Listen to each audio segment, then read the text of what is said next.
अस्सलाम वालेकुम dear students. आज हम डेफिनेटली स्टार्ट करेंगे एक और फिजिक्स का बहुत ज़्यादा important topic, chapter number 2 part 1 physics. और उसमें एक बहुत ही इम्पोर्टेंट टॉपिक है, that is vector addition by rectangular component method. इसको अभी हमने डिस्कस करने। आपको याद होगा कि प्रीवियस लेक्चर के अंदर हमने बात की, दो चीज़ों के हवाले से हमने डिस्कस किया था। First was how to determine rectangular component of a vector, और सेकंड बात हमने डिस्कस की, if we are given with the rectangular component then how can we determine a vector from its rectangular components. तो ये हमारी previous discussion होगी जिसमें हमने वेक्टर के दो कंपोनेंट्स को डिस्कस किया था। हमने कहा था कि वेक्टर के हेड से अगर प्रोजेक्शन ड्रॉ किया जाए, परपेंडिकुलर ड्रॉ किया जाए एक्स एक्सिस पर, तो जो कंपोनेंट बनता है उसे हम हॉरिजॉन्टल कंपोनेंट या एक्स कंपोनेंट कहते हैं। और ऐसे ही अगर वेक्टर के हेड से प्रोजेक्शन ड्रॉ किया जाए अलोंग वाई एक्सिस, तो जो कंपोनेंट बनता है उसको आप क्या कहते हो जी? वाई कंपोनेंट कहते हो या वर्टिकल कंपोनेंट कहते हो। अब हमने इसी रेक्टेंगुलर कंपोनेंट मेथड को यूज करके हमने वेक्टर की एडिशन करनी है। अच्छा, बेसिकली हम फॉर्मुलाइज करना चाह रहे हैं कि अगर बहुत सारे वेक्टर्स आपके पास आ जाए, दो वेक्टर की बजाय से 2000 वेक्टर आ गए, अब उनको इंडिविजुअली ऐड करके फिर उसको कैलकुलेशन करना खासा टफ काम है। तो उसकी बजाय हम रेक्टेंगुलर कंपोनेंट मेथड यूज करके हम क्या करते हैं, ऐसे फॉर्मुलाए डिजाइन कर देते हैं जिसकी मदद से मल्टीपल नंबर ऑफ वेक्टर्स को इजीली आपस में क्या किया जा सकता है, एडअप किया जा सकता है। आपने पढ़ा हुआ जी कि वेक्टर की एडिशन के लिए एक बड़ा फेमस रूल है, 9th क्लास के अंदर भी पढ़ा था आपने, that is head to tail rule. According to head to tail rule, अगर आपके पास दो वेक्टर हो तो सेकंड वेक्टर की टेल को पहले वेक्टर के हेड के साथ ज्वाइन कर दे, और फिर पहले की टेल को लास्ट वेक्टर के हेड के साथ ज्वाइन कर दे। तो जो ये ज्वाइंट वेक्टर होगा it is called as what? Vector. क्या कहलाता है बेटा? जैसे दो चीजों को प्लस करें आंसर आता है, रिजल्ट आता है, वैसे ही वेक्टर्स को ऐड करें तो जो आंसर वेक्टर आता है उसको हम रिजल्टेंट वेक्टर कहते हैं। अच्छा, अब रिजल्टेंट वेक्टर को भी आपने डिफाइन किया हुआ, ऐसा वेक्टर जिसका सेम इफेक्ट होता है as that of combined effect of all the vectors which are to be added. यानी जिन वेक्टर्स को ऐड किया जा रहा है उनका कंबाइंड इफेक्ट किसी एक वेक्टर में आ जाता है, और वो जो ऑब्टेन्ड वेक्टर है उसको हम क्या कहते हैं? रिजल्टेंट वेक्टर का नाम देते हैं जी। अब हम बात करते हैं about the vector addition by the rectangular component vectors. For example, आपके पास दो वेक्टर हैं, a vector and b vectors, as shown in figure। आपको कहा जाता है कि इसको रेक्टेंगुलर कंपोनेंट मेथड के साथ आप इनके फॉर्मूलाए को डिस्कस करो। तो याद रखिएगा, हम इस प्रोसेस को या vector addition by rectangular component method, इसमें चंद स्टैंडर्ड स्टेप्स हैं। सबसे पहला step, as a long question paper point of view से अगर देखें तो डेफिनेटली आपने क्या करना है बेटा? कंपोनेंट ऑफ अ वेक्टर और रेक्टेंगुलर कंपोनेंट को डिफाइन करने। आफ्टर दैट आप बनाओगे बेटा डायग्राम लाइक दिस, और फिर उसके साथ ये अगली डायग्राम जो भी हम डिस्कस करेंगे।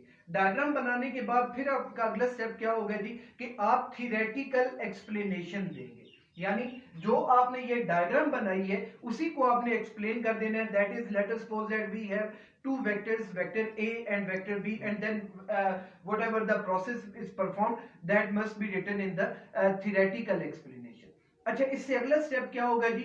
दैट इज आप क्या करते हो? रिजल्टेंट वेक्टर का हॉरिजॉन्टल कंपोनेंट निकालते हो, फिर रिजल्टेंट वेक्टर का क्या करते हो बेटा? आप वर्टिकल कंपोनेंट निकालते हो। आफ्टर दैट आपने पढ़ा हुआ कि अगर किसी वेक्टर का मैग्नीट्यूड निकालना है वो इक्वल होता है square root of X component square plus Y component square. Similarly resultant vector का मैग्नीट्यूड स्क्वायर रूट ऑफ क्या होगा? R X square plus R Y square. उसको अगला स्टेप हम लोग करते हैं। और इससे अगला स्टेप क्या होता है कि जैसे वहां पर कहा था कि डायरेक्शन निकालने के लिए theta was equal to tan inverse y component of vector divided by x component. क्या ख्याल है समी? ऐसी था? Yes sir. तो यहां पर भी आप रिजल्टेंट वेक्टर का एंगल निकालते हो और उसको tan इनवर्स करके y component of resultant divided by क्या करते हो जी? x कंपोनेंट करते हो। लेकिन इन सारी बातों तक जाने से पहले हम यहां पर डायग्रामेटिक इलस्ट्रेशन करते हैं। आप यार इन दो वेक्टर्स को using head to tail rule आपस में एड अप करते हो। फर्स्ट वेक्टर को रीड्रॉ करते हो बेटे आप, इट इज लाइक दिस। ये क्या जी? आपके पास वेक्टर ए, इसके बाद आपने क्या करना है? वेक्टर बी की टेल को वेक्टर ए के हेड के साथ आपने ज्वाइन कर देना लाइक दिस। ये बन गया बेटा आपके पास वेक्टर बी। रिजल्टेंट वेक्टर पहले वेक्टर की टेल को लास्ट वेक्टर के हेड के साथ ज्वाइन करके बनता है। रफ ड्राइंग है, आप लोग जब बनाओगे तो डेफिनेटली वो बिल्कुल आपके पास वेक्टर ही होगा। ये तो खैर टेढ़ा मेढ़ा कुछ और ही बन गया। खैर आप बच्चे जब बनाएंगे वो बिल्कुल स्ट्रेट वेक्टर बनाएंगे, और वेक्टर होते ही है कि जो स्ट्रेट लाइन के साथ इंडिकेट करते हैं विद द एरो हेड। अच्छा जी, ये आपके पास आ गया बेटा resultant. This one is vector A, this one is vector B. जी अब थियोरेटिकली आप एक्सप्लेन करते हो। Let us suppose that we have two vectors a and b as shown in figure. Now in order to add these vectors we must add them by using head to tail rule. According to head to tail rule we join the tail of second vector with the head of first vector, and then resultant is drawn by joining the tail of first vector with the head of last vector. अच्छा इसके बाद जी अगला step आपका क्या है जी, हमने जैसे पहले कहा कि हम तीनों वेक्टर्स के, हमारे पास तीन वेक्टर है, वेक्टर ए, वेक्टर बी और वेक्टर आर। इन तीनों की हम क्या करते हैं जनाब, कंपोनेंट्स बनाते हैं। क्या बनाते हैं बेटे? कंपोनेंट। कंपोनेंट बनाने का मेथड आपने पढ़ा हुआ कि वेक्टर के हेड से क्या किया जाता है, परपेंडिकुलर ड्रॉ किया जाता है on X axis and on Y axis. Vector का जो कंपोनेंट एक्स एक्सिस पर होगा वो क्या होगा बेटा, ax, और जो कंपोनेंट y एक्सिस पर होगा वो क्या होगा, ay। अगर ये ay है तो डेफिनेटली ये भी क्या होगा बेटा, ay। अच्छा ये लाइन x एक्सिस है, इसके पैरेलल लाइन भी क्या है बेटा आपके पास, x एक्सिस ही है। b वेक्टर के हेड से आप परपेंडिकुलर ड्रॉ करो। ये जनाब आपने परपेंडिकुलर ड्रॉ किया, एक x एक्सिस पे ड्रॉ किया और एक किधर को ड्रॉ करोगे आप, y एक्सिस पर। यहां पर y एक्सिस पे ड्रॉ किया। b का जो कंपोनेंट x एक्सिस पर है ये क्या है जी, bx। क्या है बेटे, bx।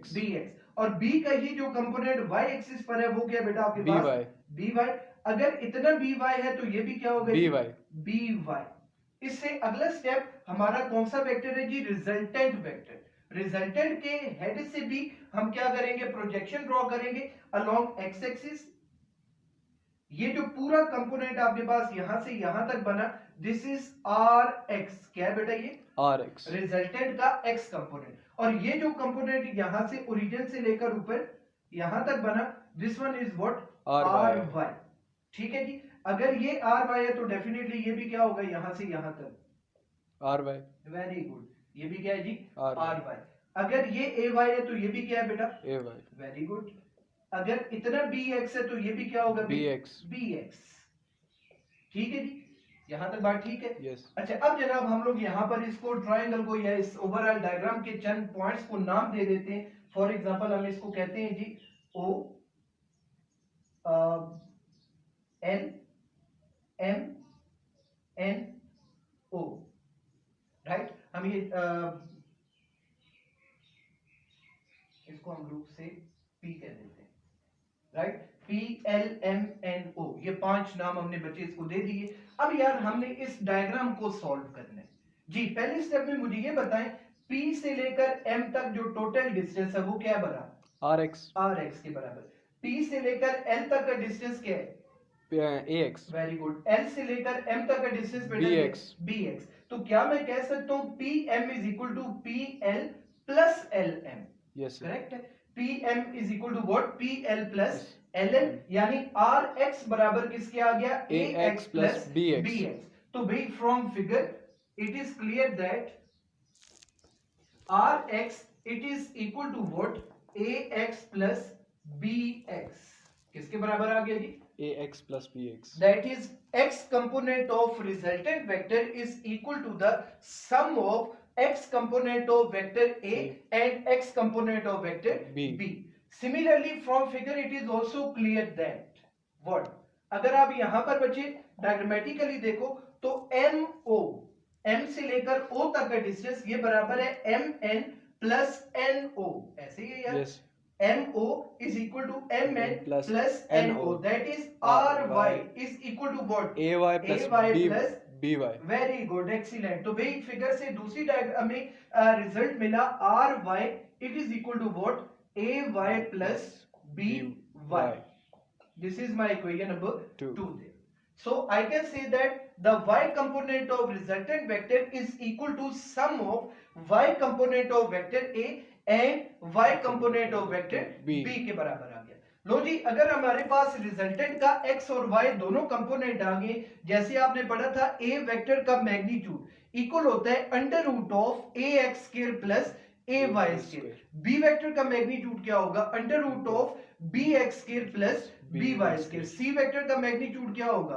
Under root of C X square plus C Y square. अगर समी वेक्टर आ जाए तो समी वेक्टर का मैग्नीट्यूड किसकी इक्वल होगा? समी एक्स स्क्वायर प्लस समी वाई स्क्वायर और होल का क्या आएगा भाई? Under root. Similarly R vector का मैग्नीट्यूड अगर निकाला जाए जी फॉर मैग्नीट्यूड क्या आएगा भाई? मैग्नीट्यूड फॉर मैग्नीट्यूड जी मैग्नीट्यूड के लिए बच्चे आपके पास क्या टर्म है? आर वेक्टर का magnitude is equal to under root of what? R X के प्लस क्या आएगा बेटा? R Y. Very good, R Y का स्क्वायर आ जाएगा जी। अब ऑब्जर्व करें आर एक्स किसकी इक्वल है? A X plus B X. Very good. R Y किसकी इक्वल है? A Y plus B Y. So भाई ये वैल्यू इक्वेशन 1 और 2 से इसमें पुट करें, आर की वैल्यू आ जाएगी under root of A X plus B X whole square plus what? A Y plus B Y और होल का क्या आ जाएगा? स्क्वायर आ गया। ये आ गई जी दो वेक्टर के रिजल्टेंट की मैग्नीट्यूड आपके पास आ गई। अगर दो की बजाय तीसरा वेक्टर आ जाता तो क्या होना था बेटा? यहां पर क्या आ जाना था? बी एक्स के बाद सी एक्स, यहां पर क्या आ जाना था? सी वाई। चौथा वेक्टर आ जाता तो उसमें ऐड होकर डी एक्स, यहां पर डी वाई। तो एन वेक्टर्स को यानी जितने मर्जी ये वेक्टर्स आ जाए इस एक फॉर्मूला के अंडर हम क्या कर सकते हैं? उसको बेटा मुकम्मल तौर पर डिटरमिन कर सकते हैं। दैट इज आप कहते हो फॉर एन वेक्टर्स। किसके लिए भी? For N vectors. N vectors के लिए आपके पास रिजल्टेंट का मैग्नीट्यूड आएगा under root of what? ax plus bx plus so on up to n whole square plus ay plus by plus so on up to n whole का square आ जाएगा। ये है जी n वेक्टर्स के लिए result. Got it? Yes. अच्छा, अब इसके बाद अगली बार जैसे हमने कहा था रिजल्टेंट का मैग्नीट्यूड वो डिटरमिन हो चुका। अब हमें क्या करना है? रिजल्टेंट की डायरेक्शन निकालनी है। क्या निकालनी है भाई? Resultant direction. Late us suppose resultant vector का ग्राउंड के साथ एक्स एक्सिस के साथ जो एंगल बन रहा है विद पॉजिटिव एक्स एक्सिस से, ये कितना बन रहा है एंगल बेटा आपके पास? थीटा के बराबर। आपको थीटा की वैल्यू निकालनी है। आपने फॉर्मूला पढ़ा हुआ, theta was equal to tan inverse A Y over A X. अगर बी वेक्टर का थीटा निकालना है तो क्या होगा? tan inverse B Y over B X. यहां पर हमें रिजल्टेंट वेक्टर का एंगल निकालना है तो थीटा बेटा किसकी इक्वल होगा? tan inverse R Y divided by what? R X. Very good. R Y over क्या आएगा जी? आर एक्स आएगा जी। अब फर्दर देखें आर वाई किसकी इक्वल है इक्वेशन 2 से? A Y plus B Y. R X किसकी इक्वल है? A X plus B X. So theta is equal to tan inverse what? A Y plus B Y divided by A X plus B X आपके पास आएगा। Got it जी? Yes. अच्छा, ये जनाब आपके पास थीटा की वैल्यू आ गई कब? जब दो वेक्टर्स को ऐड करके आपने रिजल्टेंट लिए। अगर दो की बजाय एन वेक्टर्स आ जाए तो ये भी सो ऑन अप टू क्या आ जाएगा बेटा? एन। ये भी सो ऑन अप टू क्या आ जाएगा? एन। सो जनाब फॉर एन वेक्टर्स क्या रिजल्ट बनेगा? tan inverse theta is equal to tan inverse क्या आएगा भी? A Y plus B y up to n plus so on up to by ax plus bx plus bx plus so on up to n। ये आ गया जी for n vectors आपके पास resultant vector की direction आ गई। यहां तक बात clear? अच्छा, अब एक बात इसमें छोटी सी रहेगी फिर हमारी डिस्कशन कंक्लूड हो जाएगी। यार ये तो हमने तब डिस्कशन की है जब रिजल्टेंट कहां पर लाई कर रहा था? फर्स्ट क्वाड्रेंट के अंदर लाई कर रहा था। आप जानते हो जी कि ऐसे आपके पास एक प्लेन होती है 4 quadrants. Exactly, this one is first quadrant, this one is second quadrant, this one is third quadrant and this one is fourth quadrant। अगर हमारे पास पहली डायग्राम को देखा जाए अभी जो हमने सॉल्व की है इसमें रिजल्टेंट किधर मौजूद था? फर्स्ट क्वाड्रेंट में। याद रखें अगर रिजल्टेंट वेक्टर का x कंपोनेंट भी पॉजिटिव हो, y कंपोनेंट भी क्या हो बेटा? पॉजिटिव, तो रिजल्टेंट वेक्टर लाई करता है कहां पर? First फर्स्ट क्वाड्रेंट के अंदर लाई करता है। अच्छा, अगर रिजल्टेंट वेक्टर का x कंपोनेंट नेगेटिव हो, क्या हो बेटा? नेगेटिव। नेगेटिव। y कंपोनेंट क्या हो बेटा? पॉजिटिव। तो फिर रिजल्टेंट कहां पर लाई करता है? Second quadrant. सेकंड क्वाड्रेंट में। ऐसे ही अगर दोनों रिजल्टेंट के कंपोनेंट x कंपोनेंट भी नेगेटिव, y कंपोनेंट भी क्या हो? Negative, then resultant lies in the third quadrant. और अगर रिजल्टेंट का x पॉजिटिव हो और y कंपोनेंट क्या हो बेटा? वेरी गुड, नेगेटिव हो, तो फिर हम कहते हैं रिजल्टेंट कहां पर लाई कर रहा है आपका? फोर्थ क्वाड्रेंट में लाई कर रहा है। अच्छा, जब क्वाड्रेंट्स डिफरेंट है, मैं एग्जांपल के तौर पर कहता हूं यार, ऑब्जर्व कीजिएगा, लेट अस सपोज आपके पास एक टर्म है 4i cap plus 3j cap. i cap unit vector है अलोंग x एक्सिस, यानी ये इंडिकेट कर रहा है डायरेक्शन ऑफ वेक्टर क्या है बेटा? Along x axis. j cap indicate कर रहा है डायरेक्शन अलोंग y एक्सिस। तो इसमें x कंपोनेंट भी पॉजिटिव है, y कंपोनेंट भी क्या है बेटा? पॉजिटिव। फर्स्ट तो किधर लाई कर रहा है? Very good. अगर ऐसे आ जाए x component positive, y component negative, कौन सा क्वाड्रेंट है?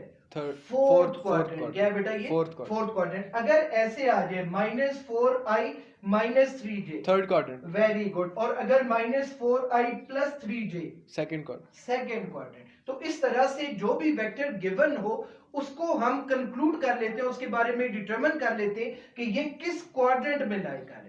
अच्छा, जब क्वाड्रेंट डिफरेंट होते हैं तो फिर थीटा डायरेक्टली डिटरमिन नहीं किया जाता, बल्कि हर क्वाड्रेंट के लिए अलग-अलग उसके फॉर्मूलाए हैं, उसको जस्ट मैं लिख रहा हूं और फिर उसके बाद ये टॉपिक हमारा कंक्लूड हो जाएगा। जी, ऑब्जर्व कीजिएगा कि अगर आपके पास रिजल्टेंट पहले, दूसरे, तीसरे, चौथे किसी भी क्वाड्रेंट में लाई कर रहा हो तो हम डायरेक्टली थीटा नहीं निकालते, हम पहले क्या निकालते हैं बेटा? फाई निकालते हैं।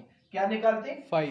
फाई आर्बिट्रेरी एंगल है जिसके अकॉर्डिंगली फाई की वैल्यू वही है tan inverse R Y divided by R X के बराबर, यानी जो थीटा की वैल्यू आपने निकाली है वही, अब उसको मैंने नाम क्या दे दिया बेटा? फाई का नाम दे दिया।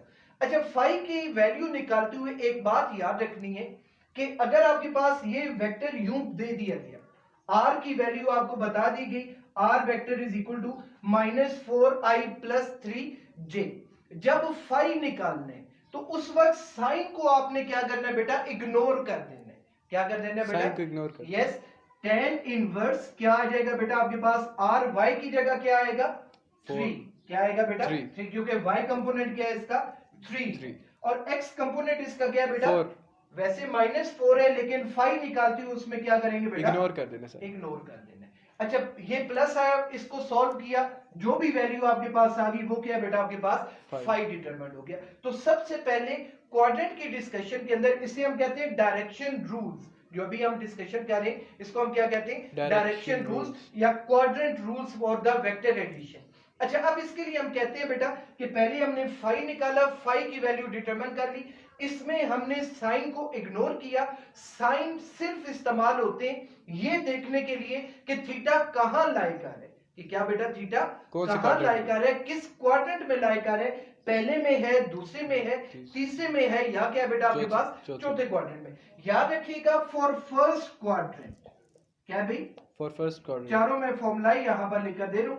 पहले क्वाड्रेंट के लिए थीटा और फाई आपस में क्या होता है बेटा? बराबर होते हैं। थीटा और फाई आपस में क्या होते हैं? बराबर होते हैं। अच्छा, फॉर सेकंड क्वाड्रेंट, दूसरे क्वाड्रेंट के अंदर थीटा का फॉर्मूला आपके पास होता है theta is equal to 180 degree -5। किसकी इक्वल होता है बेटा? 180 डिग्री -5। अगर रिजल्टेंट सेकंड क्वाड्रेंट में लाई कर रहा हो तो उसमें फाई डिटरमाइन करने के बाद इस इक्वेशन में वैल्यू पुट कर दी जाती है, और ये वैल्यू पुट करके हम क्या डिटरमाइन करते हैं बेटा? वैल्यू ऑफ थीटा निकाल लेते हैं। किसकी वैल्यू निकाल लेते हैं? Value of theta. जी, इसके बाद फॉर थर्ड क्वाड्रेंट, किसके लिए जनाब? फॉर थर्ड क्वाड्रेंट के लिए बेटा फॉर्मूला है theta is equal to 180 degree +5। किसके बराबर होता है बेटा? 180 डिग्री +5। अगेन उसी मेथड से फाई निकालते हैं, फाई की वैल्यू इस इक्वेशन में पुट करते हैं तो थीटा की वैल्यू डिटरमाइन हो जाती है। कब? जब रिजल्टेंट कहां पर लाई कर हो बेटा? थर्ड क्वाड्रेंट के अंदर लाई करो। और आखिरी बात, अगर थीटा लाई कर हो किसके अंदर? फोर्थ क्वाड्रेंट में, देन आपके पास बेटा क्या होता है result? Theta is equal to 360 degree minus 5। क्या होता है भाई? Theta is equal to 360 degree minus 5। उसी मेथड के साथ tan इनवर्स करके फाई की वैल्यू निकाली जाती है और ये वैल्यू जनाब इस इक्वेशन में पुट करके हम क्या करते हैं बेटा, थीटा की वैल्यू डिटरमाइन कर लेते हैं। यहां पर आकर ये टॉपिक ओवरऑल बेटा आपका कंक्लूड हो गया, vector addition by the rectangular component method. सिर्फ रिकैपिचुलेशन के अंदर एक पॉइंट याद रख लें कि हम जब टॉपिक को लिखेंगे सबसे पहला स्टेप हम क्या करेंगे बेटा, हेडिंग देंगे definition of the word component of a vector. अगला पॉइंट क्या होगा, definition of the rectangular component of the vector. तीसरा पॉइंट क्या होगा, डायग्राम फिगर, वो जो दो डायग्राम्स बनाई थी वो बेटा बनाओगे। इसके बाद अगला स्टेप थियोरेटिकल एक्सप्लेनेशन, जिसके अंदर आप बताओगे let us suppose that we have two vectors A and B as shown in figure. We will add these vectors by head to tail rule as shown in figure. Then we determine the horizontal components of A vector, B vector and resultant vector are as shown in figure. तो ये जनाब हमारी theoretical explanation आ गई। After that आपका आता है बेटा mathematical derivation। क्या हेडिंग देती है आपने? मैथमेटिकल डेरिवेशन, जिसके अंदर आप ये सारी डेरिवेशन बेटा करके आप थीटा की वैल्यू n वेक्टर्स तक आप डिटरमिन कर लोगे। फिर आप क्या कहोगे, डायरेक्शन रूल्स, या हेडिंग क्या आएगी, क्वाड्रेंट रूल्स। उसमें आप कहोगे ये क्वाड्रेंट की डिस्कशन करके आप कहोगे कि पहले फाई निकालते हैं, फाई की वैल्यू इसके बराबर होती है। आफ्टर दैट पहले क्वाड्रेंट में थीटा फाई के बराबर है, दूसरे क्वाड्रेंट में थीटा 180 माइनस फाई के बराबर है, तीसरे में 180 प्लस फाई के बराबर, और चौथे क्वाड्रेंट में क्या है जी, 360 डिग्री माइनस फाई के बराबर। यहां पर आकर बेटा हमारी ये डिस्कशन क्लोज हो गई। Thank you for listening.